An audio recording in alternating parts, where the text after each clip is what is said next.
Thanks, Joe. With us and Bill O'Reilly in a personal story segment tonight. Perhaps the biggest Super Bowl hero ever is Joe Namath.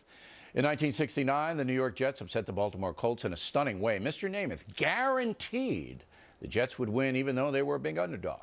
The quarterback played 13 years in the National Football League and paid a heavy physical price. He has had at least 10 surgeries, including the installation of 2 artificial knees. He also has arthritis. So it's a miracle you're in the studio today. Here you are, and you're looking pretty good for 70. Bill, thank you. I feel good. It's been great. I've been a very lucky guy. All right. Would you do it all over again? All right, you were a big star in college at Alabama, big star with the New York Jets. You paid a horrendous physical price. Was it worth it? You know, yes, I didn't pay a horrendous physical price. You know, years ago I figured out my knee injuries, they're far less severe than what we see a lot of people deal with.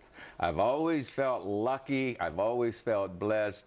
The joint's okay, you know, they're not going to put us 6 feet under. There's other things more serious. But, yeah, I would do it again in a flash. All right, so the fame and money were worth the physical suffering for you. The physical suffering that I go through, that I've continued to go through since 1965, 64 actually, I've always looked at as a test, so to speak. You know, once I know that it's not going to kill me, I look at the good side. How many concussions did you have? 5 that I know of. 5. 5 that I thought were serious. Do you have any residual up here right now?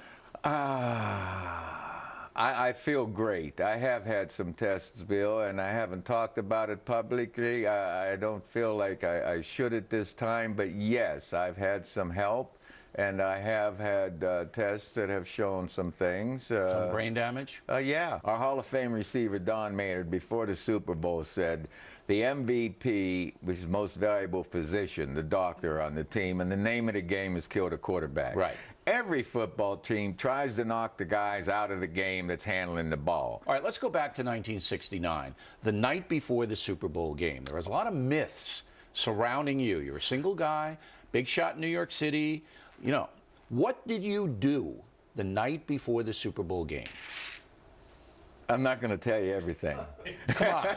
No. Nobody will know, just me and you. No, I'll tell you, the night before the game, Yeah. we did have a party at Mr. Werblin's house on Golden Beach. Mr. Werblin was the former president. He did have several of us over to his house, and we had to get together. So you went to a party before the Super Bowl game at an executive's home.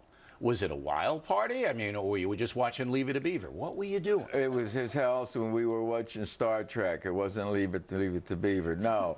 And I never felt like I put our team's, the game, in jeopardy by my behavior the day before the game or the night before the game or the day of the game. Now, you want to talk about the night after the victory? No, I was with the same person I was the night before the game. Weeb? No. Of course not, Coach. You want to name the person? Oh, well, she's, no, not necessarily. Last question. Super Bowl is now worldwide craziness. I mean, it was crazy in '69, but nothing like it is today. Nothing like it is. Bill, I remember, wait a minute, at Media Day, George Sire and I are sitting over here on the sideline looking across the field at these members. All the media, is about 50 of them or 75 people or something, and George is talking to me about the enormity of this whole situation. And I had to ask him what the enormity, what, you know. But it was big to us because it was the championship game, man, you know, and it was as big as it could ever be in our dreams even. So today, the way it is, it's grown. It's a great sport, and people love it. You know, it's just an amazing phenomenon. Well, I appreciate you coming in, Joe. You look good, and I'm glad that, you know, with all the punishment you took, you've prospered over the years. Thanks for being here. Thank you for having me. And Joe would like me to remind you that he has some nice products on NamathProducts.com. NamathProducts.com. On deck, Miss Megyn.